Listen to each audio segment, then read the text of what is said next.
জাতীয় নির্বাচন নিয়ে কি কোনো ধরনের শঙ্কা আছে? জনমনে কি আছে কোনো অনিশ্চয়তা?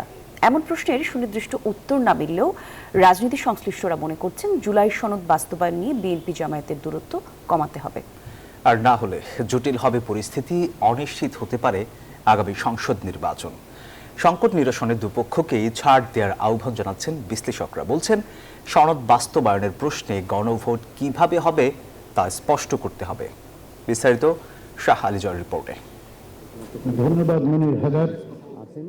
রাজনৈতিক দলগুলোর সঙ্গে ঐকমত্য কমিশনের দফায় দফায় বৈঠকের পর চূড়ান্ত হয়েছে জুলাই জাতীয় সনদ। তবে এ সনদের বাস্তবায়ন পদ্ধতি কি হবে তা নিয়ে প্রবল মতবিরোধ রয়েছে বর্তমান রাজনীতিতে প্রধান দুই দল বিএনপি এবং জামায়াতের মধ্যে। এমন বাস্তবতায় সনদ বাস্তবায়নের উপায় খুঁজতে উদ্যোগ নিয়েছে গণতন্ত্র মঞ্চ সহ 9 দল। নিজেদের মধ্যে আনুষ্ঠানিক অনানুষ্ঠানিক বৈঠকের পাশাপাশি তারা যোগাযোগ রাখছে সংস্কারের প্রশ্নে বিপরীতমুখী অবস্থানে থাকা বিএনপি এবং জামায়াতের সঙ্গেও।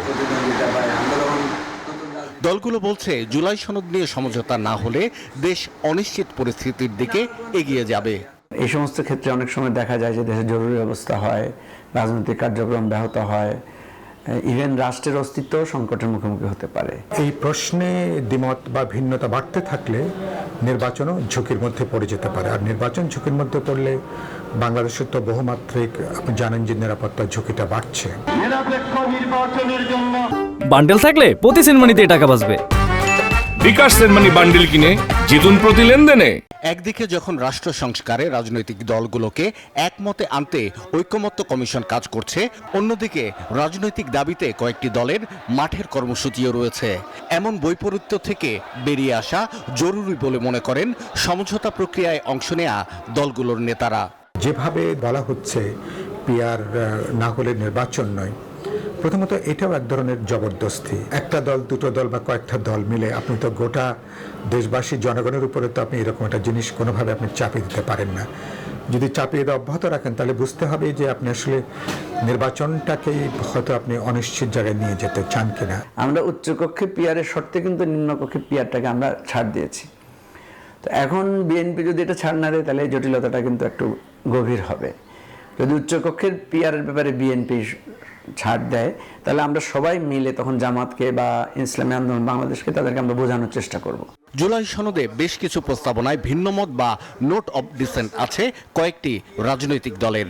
সনদ বাস্তবায়নের প্রশ্নে সরকার যদি গণভোট আয়োজন করে সেখানে ভিন্নমত থাকা প্রস্তাবনাগুলোর স্থান হবে নাকি তা বাদ দিয়ে বাকি অংশের ওপরেই ভোট হবে, সরকারকে তা স্পষ্ট করা উচিত, এমন মত বিশ্লেষকদের।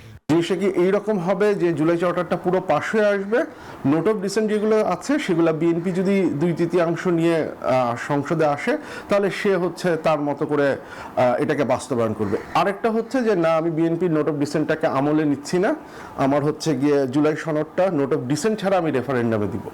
কারণ যদি আপনি নোট অফ ডিসেন্ট ছাড়া দেন তাহলে বিএনপির তো সেটাতে এগ্রি করার পসিবিলিটি কম, এবং তখন যেটা আরেকটা বড় বিপদ হতে পারে, সেই রেফারেন্ডামটা যে পাশ হয়ে আসবে সেটা নিশ্চয়তা কতখানি।